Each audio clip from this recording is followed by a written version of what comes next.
Hello and welcome. I'm Thomas Porteous and you're watching the World Report on NewsX World. Let's take a look at some of the top headlines of the hour. British Prime Minister Keir Starmer meets Chinese President Xi Jinping to discuss trade, security and human rights. Both sides call for stronger ties amid global uncertainty. Iran says its armed forces are ready to respond immediately to any US strike. The warning comes as President Trump reiterates military threats and US forces deploy to the region. 2 US federal agents involved in the fatal shooting of intensive care nurse Alex Pretty during an immigration operation in Minneapolis have been placed on administrative leave. The move follows national outrage over the death and comes as protests and scrutiny of federal enforcement continue. China executes 11 people linked to Myanmar-based scam gangs, state media has reported. Beijing says the move targets key figures in cross-border cybercrime.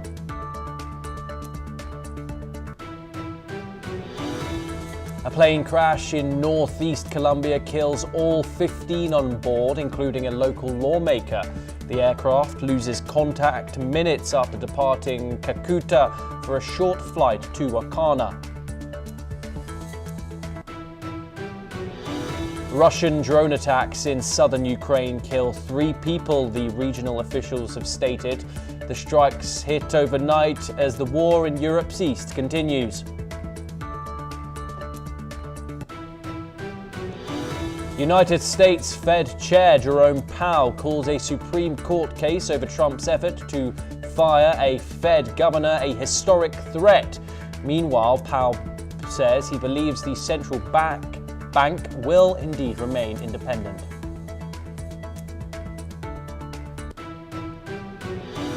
Thailand's foreign minister says Myanmar's recent election could mark the start of a transition to peace. Rights groups continue to criticize the polls as credibility concerns persist.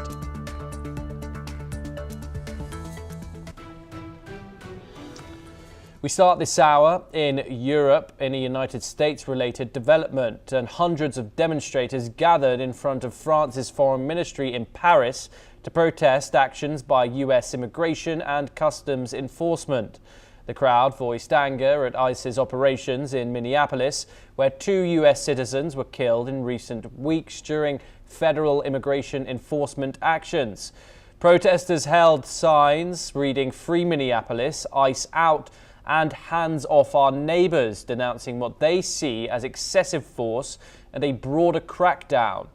The demonstrations reflect growing international concern over US immigration policy and recent fatal shootings by federal agents in Minnesota. The rally adds to a string of protests both inside the United States and abroad over federal immigration enforcement. Let's take a listen in to what some of the protesters had to say. I think what's happening in Minnesota is definitely a big factor. I'm from a border town, so I see ICE actively in communities, and that's really disheartening to see actively rip apart communities and families. And yeah. I think everything's at stake. I think the dignity of our country. I think lives of American citizens. I think lives of people who aren't American citizens. I think just America in itself, everything is at risk. Trump is a tyrant. He's a guy who bought his way into the election. And I think at this point, we need to look and see that he's coming for all of us. He's coming for our neighbors. He's coming for those people that you go to their store and they're the kindest people in the world. It doesn't matter who you are. All that matters is the color of your skin and where you're from. Showing that the outrage towards the Trump administration isn't just coming from inside the United States, but also spanning abroad as well. To joining us in this discussion is Major General Sudhakar G, a senior strategic and international affairs expert, joining us live from Jaipur. Thank you very much for Major General G for joining us here on the program. Of course, the United States, usually seen as the leader of the free world. Donald Trump now, of course, a hugely controversial figure, with foreign governments now frame the killing of protesters by federal agents in Minneapolis as a threat to democratic norms. Given that this has sparked rallies in cities across Europe and elsewhere, to what extent does domestic enforcement by one country affect its soft power and international credibility as well? And also, given the fact that inside Europe particularly, Trump allies are rising in popularity, like your Nigel Farage, like your National Rally in France. Does that mean that people in Europe should be concerned that the kind of tactics that the United States are using possibly is going to be mirrored in Europe as well? Good morning, Thomas. Thank you for getting me for your show. Absolutely. Absolutely. Very pointed, sharp reply from my side to your question is why only Europe? The whole world order should actually come out collectively by digital or electronic means and voice concern, because what happens in America is a direct reflection of rule of law. This is the oldest democracy and an epitome of the liberty as also the freedom of speech and fundamental human rights. The way the ICE is discharging its mandate is a blatant disregard to the rule of law applicable anywhere in the world. Even in the authoritarian society, I doubt if such kind of measures would be adopted, be it China or Russia or Cuba or say North Korea. There is some sense of, military norms to be adopted by the security element or the apparatus who are responsible to discharge the mandate. I have shared this time and again, and many discussions in the past, that whenever any firearm is used, it is always used to deter or discourage the protester or the potential danger coming onto the enforcement agency. The first and foremost thing that is given in the teaching anywhere in the world is to firstly, you scare the people, you tell them that if they cross a particular line, then so and so thing is going to happen. And thereafter, as they come closer, you hit them below the knee to incapacitate. You don't point a gun at the temple or the head and shoot on broad daylight without any warning or without anything. That is all I have to say at the moment. It is going to catch momentum, spread like wildfire, and some kind of a semblance of orderliness and rule of law has to be respected in the superpower today. Otherwise, superpower is all out, making every effort to decline in its status. Back to you, Thomas. And of course, inside the United States right now, Donald Trump has announced that he's getting rid of Bovino, the individual who was in charge of the Minnesota ICE operations previously, and he's bringing in Tom Homan, his border czar. He's going to the state to reorganize things there. Reports coming out of the United States now saying that ICE officers in Minnesota are being directed not to interact with what are being called as agitators in these new orders. Is that the Trump administration conceding due to the fact that we saw after the killing, the first killing by ICE officers, Renee Good, who was shot in the head by Jonathan Ross. We saw the Trump administration double down in imposing more ICE officers onto the streets. Is this now Donald Trump saying this has got too much? We need to rethink things? That's not the right way to respond to the situation. You see, when people are on the job, mistakes are bound to occur. But it appears from the video clippings that NewsX World has shown in the recent past that the second action particularly was a premeditated, as if it was being demonstrated in a deliberate manner. There is no signature of any kind of respect for the human rights. So the way the people, 10 of them hounding up, pouncing on one single individual, he's shouting for help.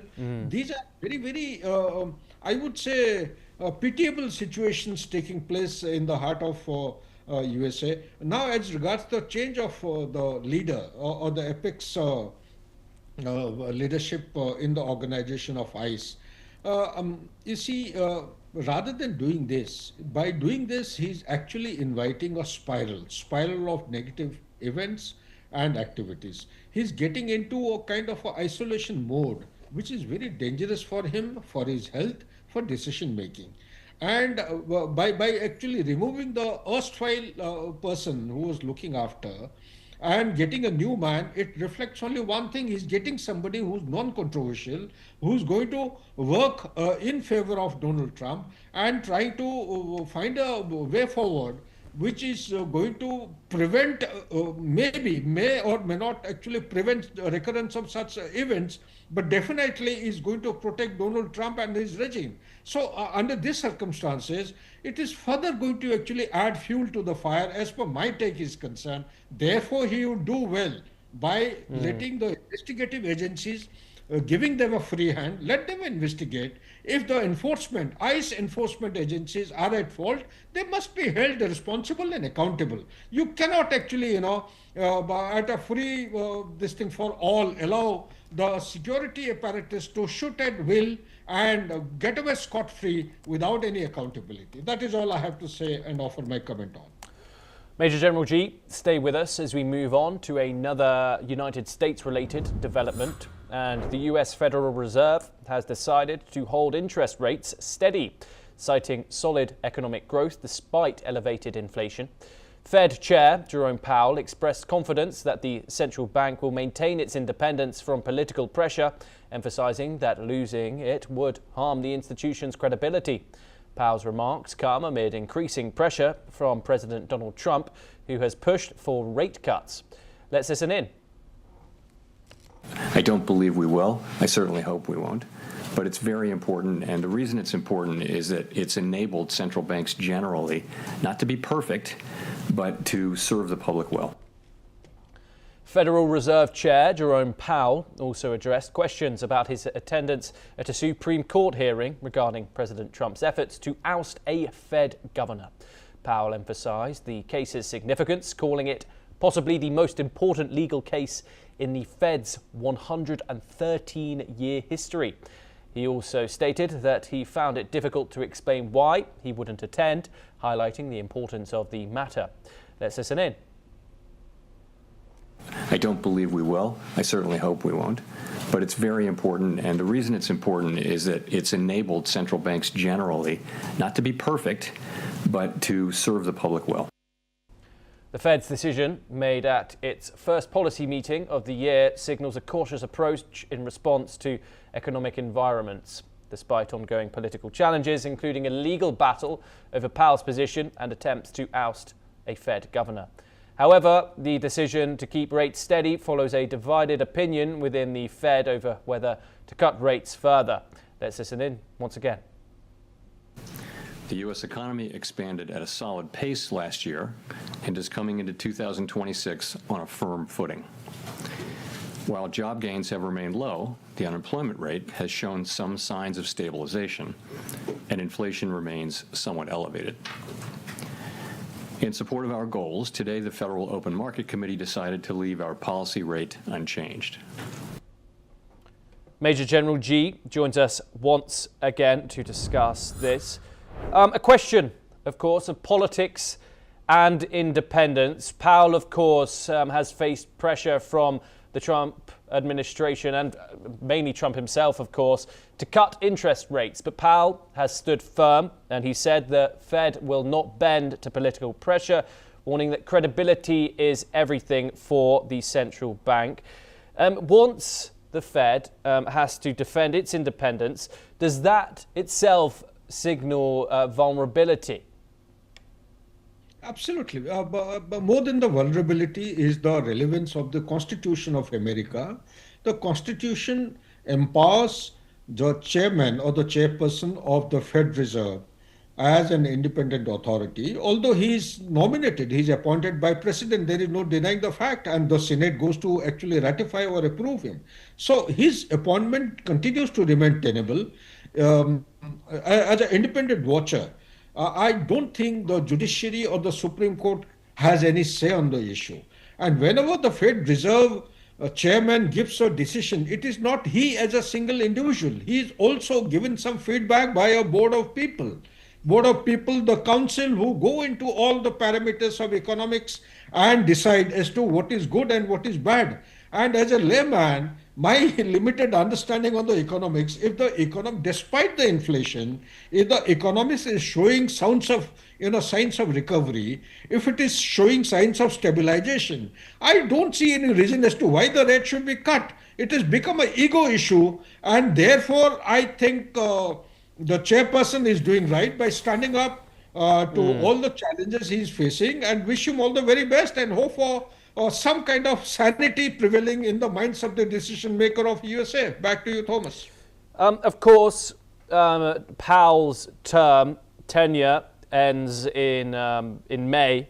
We're already seeing further candidates lined up, one being BlackRock's chief investment officer for global fixed income, Rick Ryder, and other economic advisors in the lining with previous Fed experience. Do you think Donald Trump's behavior here is signaling an alarm that the future appointment is going to be another Trump loyalist, endangering that independence further? I have been answering to many almost identical questions in a different form, Thomas. I have been saying, unfortunately, don't take it otherwise, please.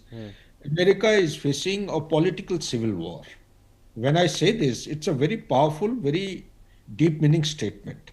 That is why Donald Trump is behaving. When 2 more months are left, we have come to January and February, March, April, 3 months. He's retiring in any case.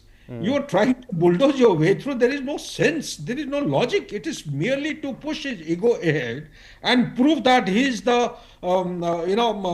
mightier than God, and everyone has to bow down and listen to his conviction and his directions. This is not the way. In a democracy, there are 4 strong pillars on which any democracy can exist. One is judiciary, second is the legislature, third is executive, and the fourth is the media. I find in past 1 year plus, or approximately 1 year, let's say Donald Trump 2.0, all the 4 pillars are in some form or the other are under attack. And more than that, finance is such an issue. Finance and defenses, the security that you are calling now as instead of calling Department of Defense, you're calling it Department of War. These are 2 paradigms which are kept as far as possible independent, directly one-on-one kind of a relationship. Finance is very critical. If he starts interfering, tomorrow Biden comes back, or let's say Democrats come back, they try to there is lack of continuity. There will be a lack of kind of accountability. If politicians start taking decisions, what happens to the domain experts who are expected to give a very professional advice and continue maintaining stability for the larger good of the nation? Here is a call that America has to take, decide whether Jerome Powell is correct or the Donald Trump is correct. Let the people of America decide. They are the ones who have elected him to power for the second time with a huge popularity and majority. Let people come on the street and say what exactly is the right thing to be adopted by the American society. Otherwise, America is heading for disaster. Major General G, thank you very much as always for taking the time and joining us. It's always a pleasure to talk to you. We now move on and we move south to Latin America, and a plane crash in northeast Colombia has killed 15 people on board, including a local lawmaker. The plane, operated by Cerca, lost contact with air traffic control 12 minutes after departing from Cucuta for the short-term flight to Ocana. The president of Satena, Oscar Zelugala, has confirmed the loss of 13 passengers and 2 crew members.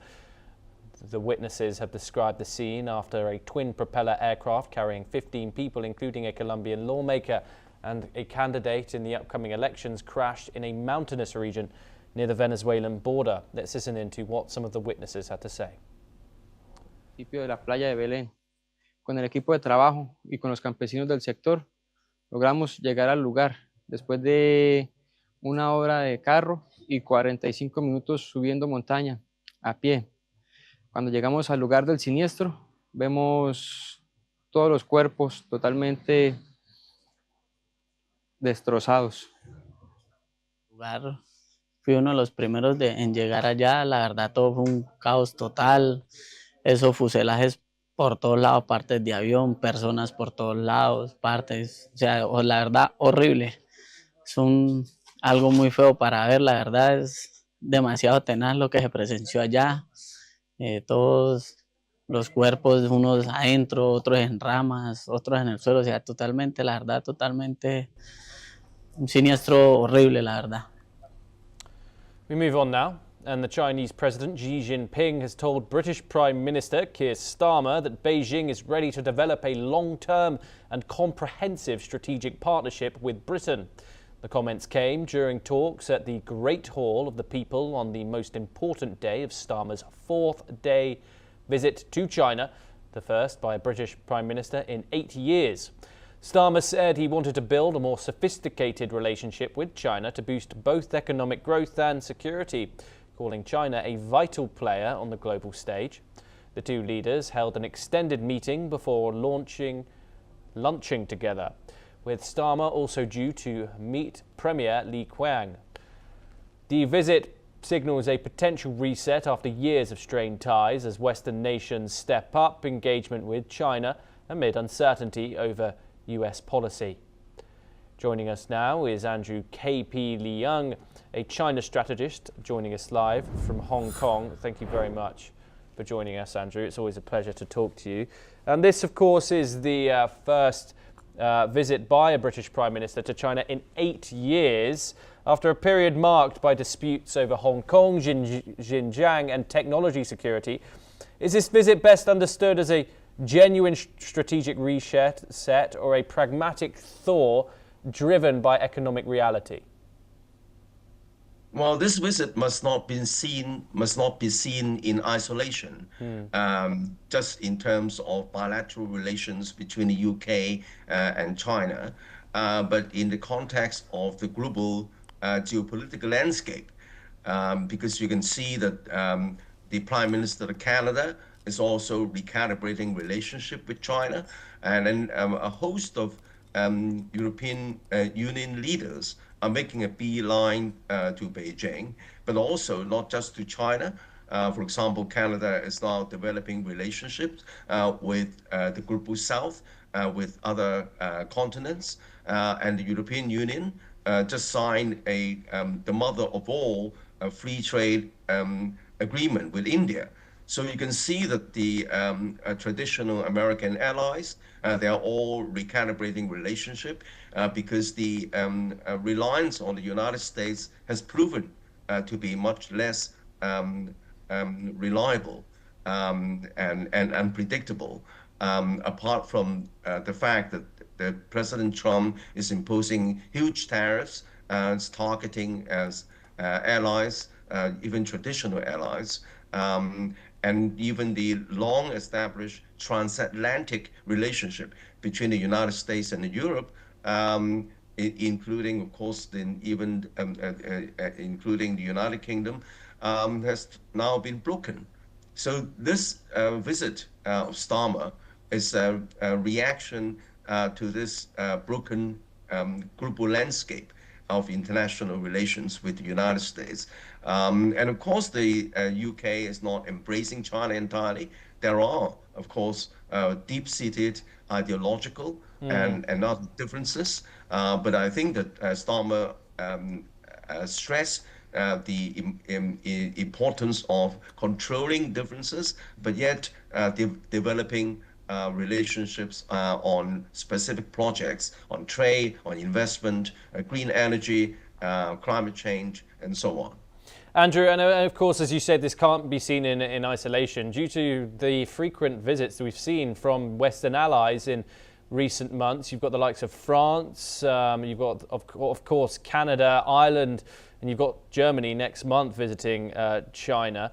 However, the UK remains closely aligned with the United States on security, like the countries I've just mentioned, while seeking these stronger economic ties with China. But can Britain and these other allies deepen engagement with Beijing without creating any friction with Washington? Well, as the Prime Minister Starmer pointed out, this recalibration with China doesn't mean that the United Kingdom is choosing China in preference to the United States, because nowadays countries are linked together regardless of whether they are allies or adversaries. There are, of course, differences even between allies, and what we're seeing is that the Trump is now belittling long-established allies with countries like European Union states as well as the UK. But that doesn't mean that the UK likes to delink from the United States. The United States remains to be a very important market and a very important partner for its own security. But then this old rhetoric of either black and white, dividing the whole world into camps, doesn't square with reality, because even though perceived rivals can work together on specific projects, and also even allies are now being, the relationship is now fractured. So I think that we're seeing a more multipolar, interconnected world where recalibration relationship is the key. Yes, Andrew KP de Young, thank you very much for taking the time and joining us. Of course, it always is a pleasure to hear what you have to say. We now move on, and a senior US lawmaker is raising fresh concerns over Nvidia's role in China's artificial intelligence development today. The chair of the House Select Committee on China says documents show Nvidia provided technical assistance to Chinese firm DeepSeek, helping it train advanced AI models with far less computing power. Those models later raised alarm in Washington over possible use by China's military, even as US export controls were in place. The lawmaker says the support came before any public indication of military links. Nvidia says China has ample domestic chips for military use and rejects claims its technology enabled China's armed forces. The case adds to scrutiny of US chip exports after the Trump administration approved limited sales of newer Nvidia chips to China, drawing bipartisan criticism. Well, that's all that we have time for this hour. Keep watching NewsX World for more international news updates.